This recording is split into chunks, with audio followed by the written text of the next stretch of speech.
building a chess game in Unreal Engine, and for this session, the goal was to add real movement logic to all the chess pieces. I already had the rook working and straight lines in all four directions, and for the bishop, I reused the same idea, but instead of just adding just to the row or column, I add to both +1 on row and column to move diagonally.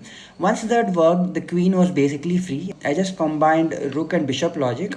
I copied the functions over and it started working out of the box. But pawn needed some special handling.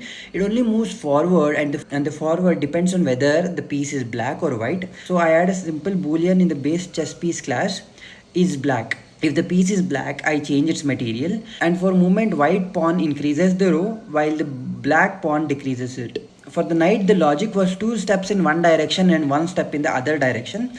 So if it is two steps in row and one step +1 and -1 in column, because the framework was already in place, I could add all these pretty quickly. Since I still had time left, I also set up default positions for black pieces.